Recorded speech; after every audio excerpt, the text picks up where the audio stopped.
This is our second series of Lectionary for Life for this school year. I know but we will be covering the readings for the 4 weeks of October.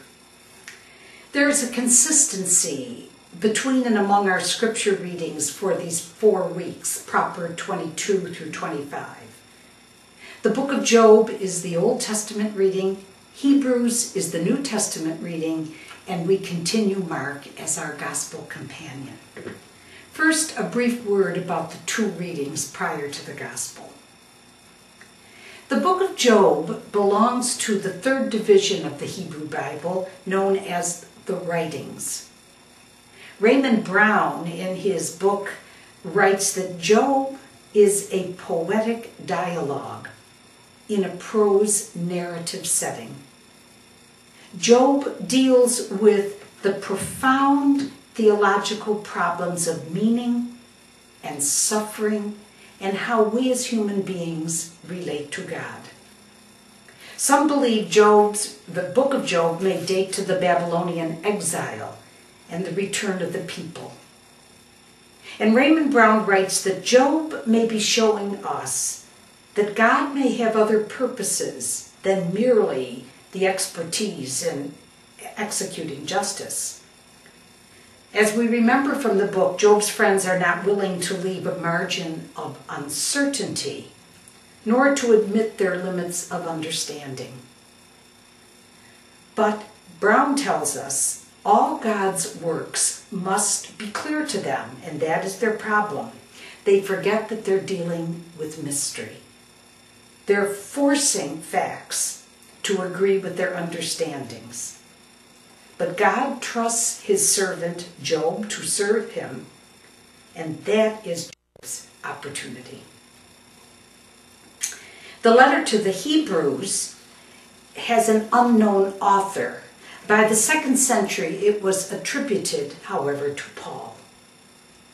The belief is that the author was a Jewish Christian of Greek background, and its major theme is reflecting on the priesthood of Christ, and the purpose was to ward off apostasy.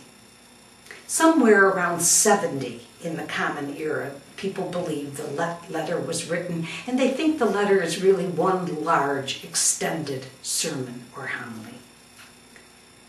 So let's return to Job for just a couple of moments. In the week of October 4th, in that first reading from the book of Job, we begin with a description of Job as a blameless man, and we move to the heavenly debate in which Satan is part. And the reading points to the stripping of Job, losing so much, and it ends with his wife raising the questions and giving him advice.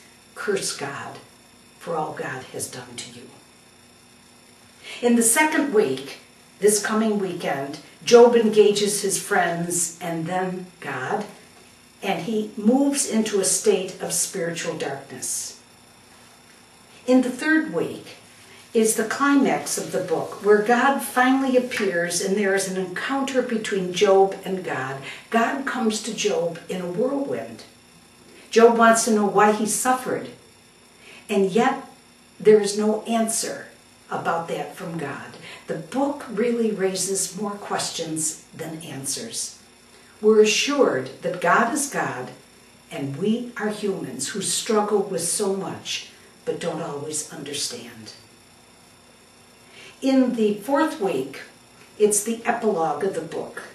Verses in the section belong both to God and to Job, and Job says, I have heard you by the hearing of the ear, and now my eyes see you. And the book ends with a double blessing for Job.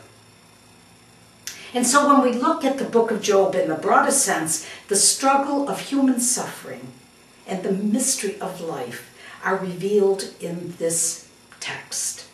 And they easily can be applied to the local and global communities that are suffering so intensely these days. Now to the letter to the Hebrews. In the first week of October, the verses are rich and Jesus is presented as the great high priest.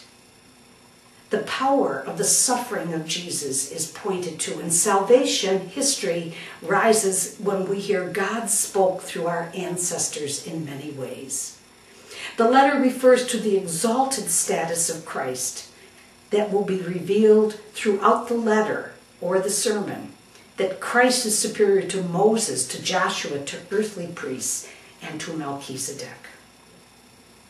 This weekend, the great high priest description continues, and it has a beautiful description of the two-edged sword of Scripture. Next week, the great suffering of the high priest is emphasized, and during the fourth week, we have a continued discussion of Christ, the one God appointed as the eternal high priest. When we read the book of Hebrews, or the letter to the Hebrews as a whole, the purpose of the letter is revealed, and one can see how it can become a powerful tool used to reject those who have slipped away from the faith, or have counter teachings, or may have weakened the role in the view of the role of Jesus Christ and his sufferings. Now to the vivid Mark. The first week in October has two distinct yet united sections, one dealing with divorce and one with children. This section in Mark differs from most prescriptions about divorce because, although we have to understand the context in which it was written, it does offer the wife parity with the husband in a divorce situation. That's important. Later Gospels tweak the prescriptions Jesus stated here. One senses in Mark that there probably was a community problem or discussion about the issue of divorce. And this text gives us another example of Jesus' care for children and using them as models of faith. This weekend we have the troubling reading of the rich man who approaches Jesus and asks the question, "What must I do with my life?" The call to the rich man to sell what he has and give to the poor, and the results of handing over so much to follow Jesus and what that reward brings were troubling for the young man. It's not a condemnation of money, but a realistic teaching that it can become a weight as we travel in the kingdom. We don't know the future of that young man. Maybe he did return to Jesus after he thought through their dialogue. Those who left a great deal for the gospel, Jesus reminds them, will receive 100-fold in this life and in the next. And there's the paradox of the Christian message. Loss leads to gain. The weekend of the 18th, which will be the subject of the sermon I'll share in chapel after this brief lecture, comes from Mark 10, and it connects to last week's, the gospel of the week before. It is the desire on the part of two of the apostles, James and John, to have places of honor which could bring them power and prestige to the table. Again, the paradox surfaces. Greatness is service. And the last week in October, Mark 10 continues, and it's a Jericho story. The story of a loud, blind beggar was told to be quiet. When called over, he threw off his cloak, an important piece of clothing, in a sense, giving up all that he had. Jesus inquires what he wants. In the beginning, he only asked for mercy, and now he asks for his sight. And isn't it interesting, as you read the text, watch the change in attitude on the part of the disciples. They move to trying to quiet him, to encouraging him. So if you look at these 4 weeks, here are a few themes that might surface as you prepare your sermons. Certainly human suffering could be a topic. We find it in the first reading from Job, and we find it in the gospel, the blind man, poorly treated and then encouraged. We could also address the innocence of children in the face of desire for power on the part of the disciples. A request from the rich man from Jesus, which was not followed. Looking at that, we might ask ourselves, has that ever happened in our lives? We might want to address the role of money and wealth in the Christian life. Or how do we treat the suffering in our midst? I find it interesting that Jericho is the scene for this particular healing because it was very prominent in the life and parables of Jesus Christ. And two other themes that we might look at: the true meaning of service, and secondly, the paradoxes in Jesus' life and the gospel call.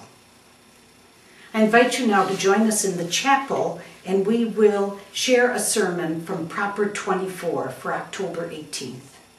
Thank you.